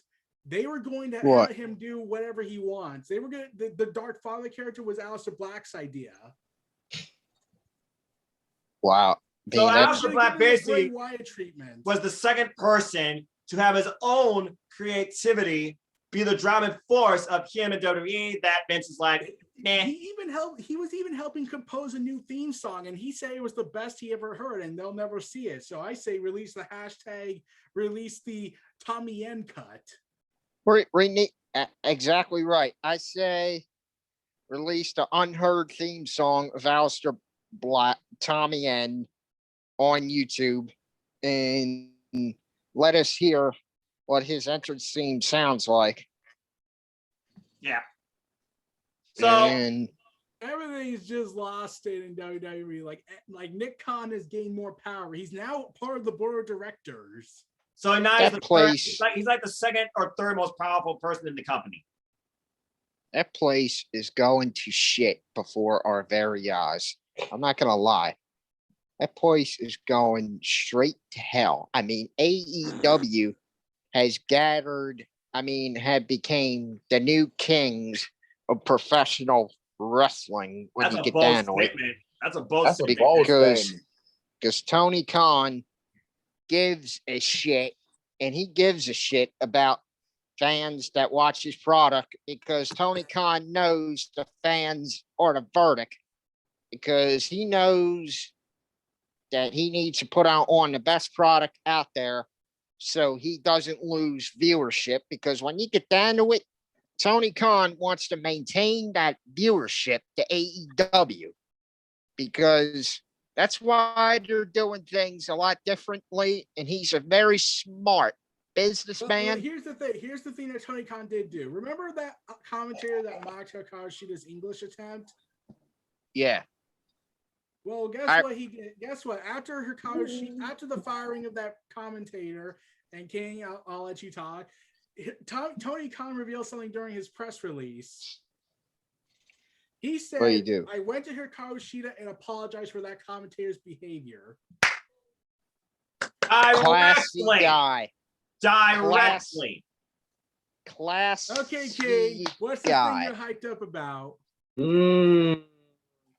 I had to go on Twitter for a little bit, because some of the people I follow love to give teases, and they love to reply to those teases. And basically, they love to just tease us just because they love to tease us and because they know how they do. That's the internet. That's true. That is true. Trolls. Dr. Britt Baker, our new AEW Women's World Champion, Miss DMD herself, has posted a photo on her Twitter account, and it had herself as the AEW Women's World Champion on the right, and then you had Deonna Purrazzo on the left as the Knockouts champion. I'm just want the match. Book the damn match. Rosemary versus Deonna Purrazzo is having out against all odds the Knockouts title. Damn it, people watching Impact Wrestling, you would feel so much better. And literally, following that match, we got Slammiversary. She wants new competition. She wants fresh blood. You want to really bridge this idea of AEW and Impact Wrestling together.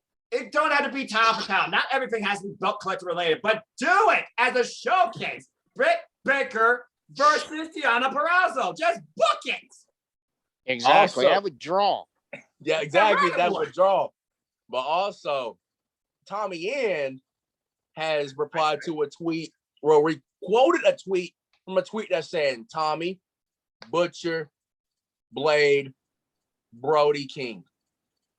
Tommy N requote that tweet, said, don't worry, the table will be served.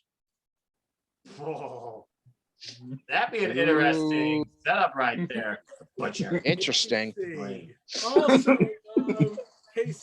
also, guys, here's the thing. Here's a scenario the AEW needs to capitalize on. What's that? Tommy N said this on the Twitch. He would love to fight Andrade again. There you go. Here's an idea. Damn. Here's an idea. Just to just to have this emotional moment. Andrade takes on Tommy End. They wrestle it out. They do a 30-minute classic on a big show with a crowd. And then Thea comes out and they all hug out like their own curtain call moment. There you go. Cool, full circle. Because it was Very interesting. It was Andrade that lost the NXT Championship to Aleister Black in a phenomenal match at TakeOver. Yes, Also, indeed. Casey, I remember that. Casey, Go ahead. Okay, Casey, what did you think of Sting's performance on Double or Nothing?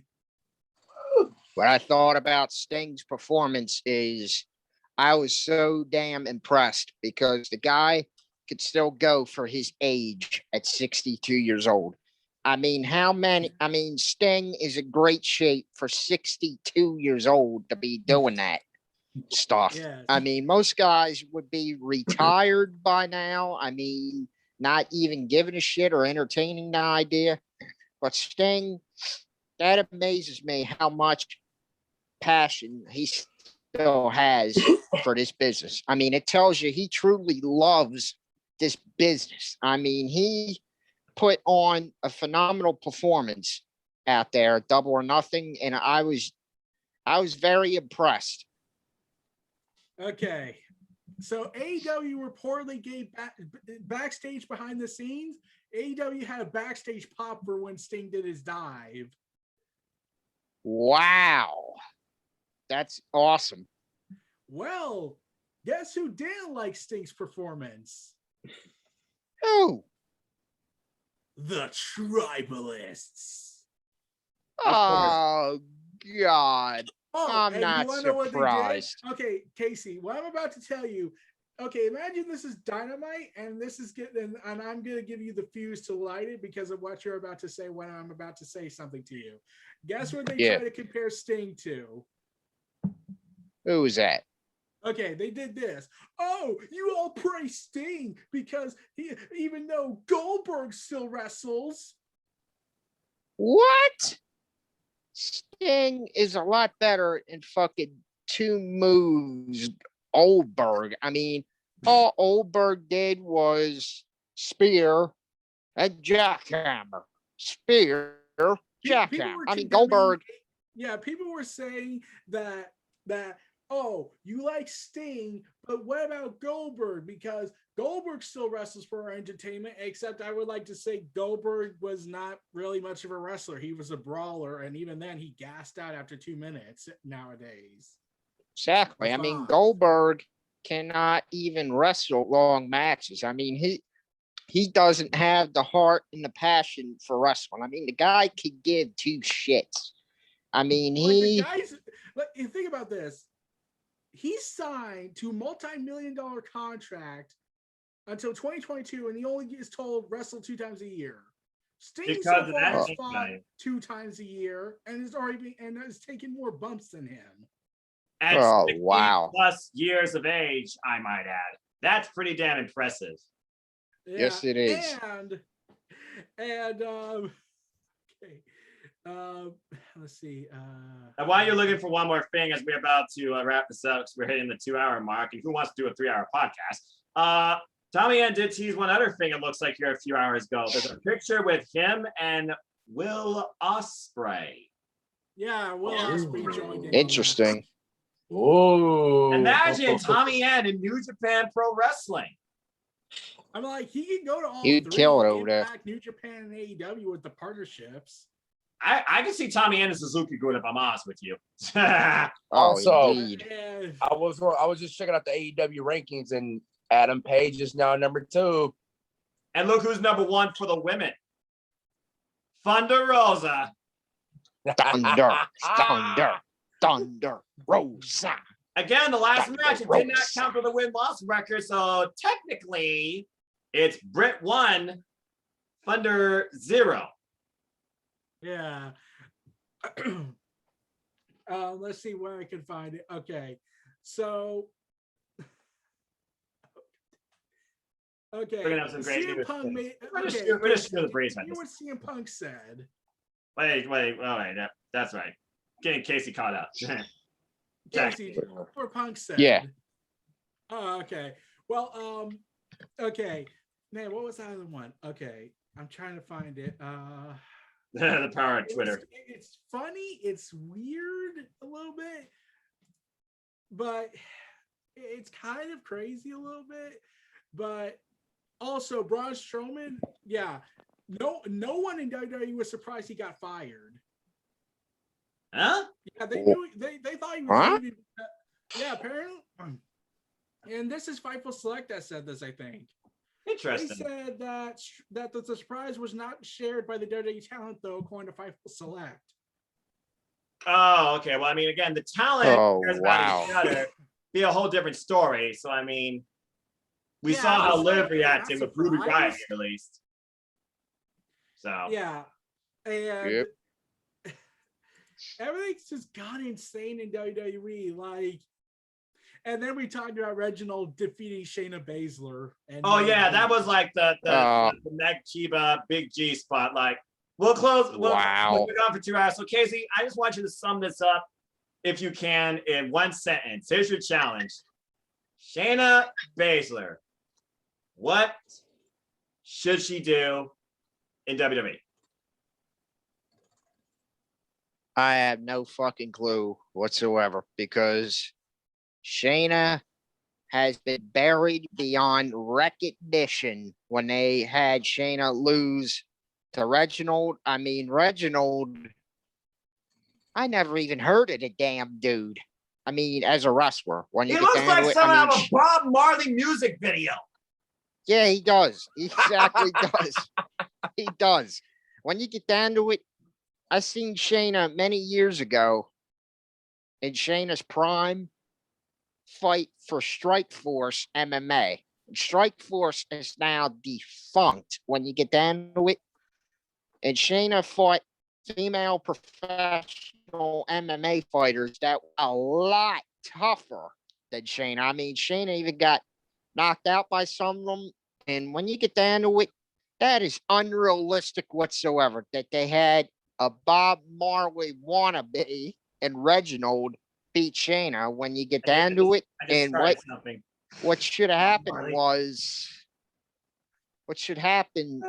I mean, the right way to go about it, I mean, if Shayna was booked right, have Shayna lose to another wrestler that also did MMA, and that would make better sense.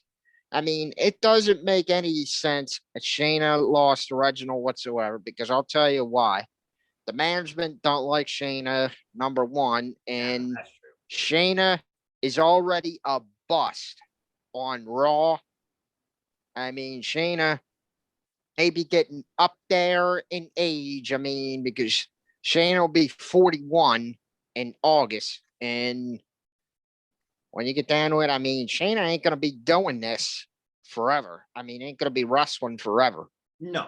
Because Shayna is going to be a coach down the line. I mean, Shayna will be an MMA coach. I mean, might go into MMA wrestling coach. I mean, might run a wrestling MMA school, just like I just remembered something. Dan Henderson, Aleister Randy Black. Couture do. I just remember something. Aleister Black said that he wants to open a school at some point.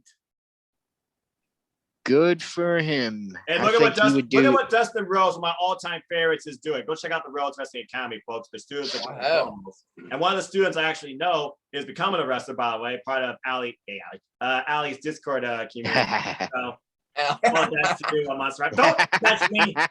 Anyway, Dustin, all the best following that passion. But with that being said, guys, we shot shit. We started off talking and ranting and being pissed.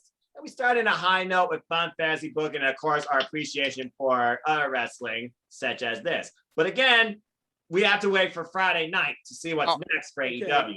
No. One last one. Casey, did you hear about the Raw viewership? Yeah. Oh, yes, I did. I mean, got the lowest viewership in history. Oh, what a glorious sight. That was awesome. Glorious.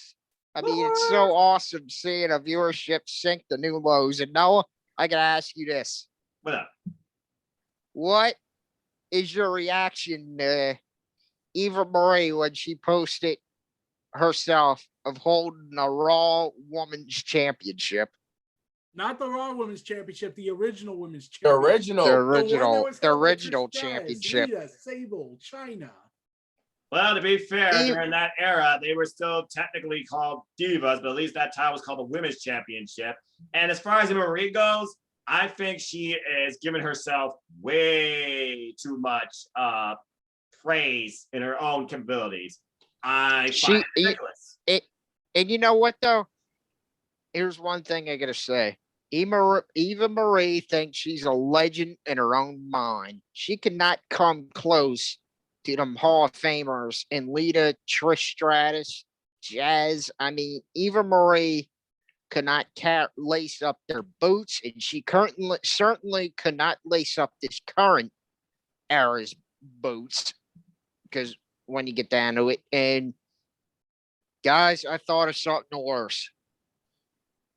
They better not have Eva Marie versus Shayna and humiliate Shayna, God forbid, by having Shayna lose to Eva Marie, because I think that would be the camel. I think that would be the straw that broke the camel's back if that happens. You're probably right. You're probably right. But again, only time will tell. With that being said, guys, we've literally about hit the 2-hour mark, and this has been more chaotic than an episode of NXT. So unless anybody has something else up their sleeve. Nope. I think I covered everything I wanted to cover. I mean, really, anything I would come up with is repeated groundings, and Casey would be the only one that didn't know about them, I think. Right, and of course, right. As I always like to do, I try and stay out of the universe beyond talking about live wrestling. But you know what I am about to go into? I'm about to go into All Elite Manager since I'm beta testing. Oh yeah, how is that going? Yeah, damn right. It's pretty fun, actually. I Pretty fun game. Enjoy it. And King, you and I definitely need to connect and see if we can actually face each other in this, either now or later. We gotta see who books the better show, man. $15 for the full package. Well, again, she wants this beta tested as early as possible, and we got till June 4th. So I'll probably mess with this maybe 1 hour, 2 hours, 3 hours. It all depends on what I choose to do here. So I'll tell you what, Noah would play as a female talent. He'll play Allie. Allie. He plays Allie. Allie. I bet you he's got Allie on book on all shows, even though it currently says you cannot overwork. Hey. One of the strengths of AEW is they do not overwork their roster every week, and they don't retcon matches. I would not do that. Okay, good. And he's got Allie booked as AEW Women's World Champ. They're reportedly planning to do a major roster expansion throughout this summer. Yeah, again, as Tony alluded to in the Fightful Scrum, big surprises ahead for AEW. Besides the fact we got another show coming in August called Rampage. I'm still thinking, since he's been entertaining the idea, it's becoming more probable that I told you. I've been trying to tell y'all. I think Tony Khan has CM Punk on the back of his hand. He's just waiting for the right timing. And you really think that's going to happen at Chicago's All Out? It's now or I never. hope so. It's now or never, because we're slowly getting full crowds back, and we're slowly returning back to normal. So if it's now or never, if he has Punk on the back of his pocket, and I hear Cult of Personality in the Now Center, formerly known as the Sears Center in Chicago, where they stall it all in, which I go back and watch that paper. Oh my God, it was a darn good show. They need to get the rights to that name again. I agree. But you skip past the man redacted and his druids, just saying. But I get what you're saying. But if we hear that, Chicago's going to explode. Well, the whole internet is going to explode. MJF could do it. MJF could piss them off. Oh, that's going to give him extremely heel heat that it cannot be tolerated. He'll be the most hated man in Chicago in his history. Oh, indeed he will. Indeed he will. He'll be more hated than Blues Brothers 2000. Big King. What would your reaction to be to this graphic right here? I just Chuck Taylor. God, Oh Chuck my gives the God. people what they want. If I see that on All Elite Wrestling's Twitter page that says CM Punk All Elite, I'm going to be basically, how should I put this? Blasting CM Punk's old theme. I'm going to be blasting CM Punk's Cult of Personality. I'm probably going to get I'm probably going to play WWE 2K20 or 19 and download CM Punk, and I'm booking him in future matches. Wait, wasn't 20 the shit game? Yeah, 19. My bad. Sorry. 19. but for the PS5. Oh God, no! I'm sorry. I know you're covering this, but I just remembered the cuts. How are the games gonna handle this? I don't know. Oh, 2K21. How are they gonna be like? We just did recordings with them. Why are you firing them already? Oh boy, they're gonna have we did talk about that. Maybe downloadable content. I don't know. That would be an insult, especially since they were in the Future Stars packs years past. Well, I mean, like, it's nope, they're nothing anymore. Well, now it's time for them to do like we have the beta for all the developers. Now it's time to make some changes. It's probably been a longer wait from probably the original date. They probably have to. I'm like, they fired Strowman, they fired Aleister Black. I'm like, how much money do you think they wasted with the animation on them since Leo Rush with them? Their moveset will probably still be there, but just not themselves. No. You know what? I just thought about this. When AEW game comes out for Xbox, I'm getting it for Xbox. I mean, the hell with this upcoming WWE 2K game. At least with AEW, they're going to do what GTA 5 is doing. Updates. They're not going to make it annually. They're going to make updates throughout whatever update they decide to do. They're going to give us new wrestlers, new arenas through updates. They're not going to make it an annual game like WWE 2K be doing. Agreed. That's what I like. Yeah, and that's again, what I've been saying, that WWE should just do a console generation game. Exactly, but again, with AEW, they're going to have like an agenda. I am super curious what this Ukes-driven console game is going to be for. They said it's going to take inspiration from No Mercy, and we all know how amazing that game is. Yeah. Cool. Throwback, classic. All right. Okay, now we can end it. Yeah, I think that concludes this week's ATW View impromptu open mic night. We talked shit, we talked hype, we talked excited, and we talked through, over here on the East Coast most night.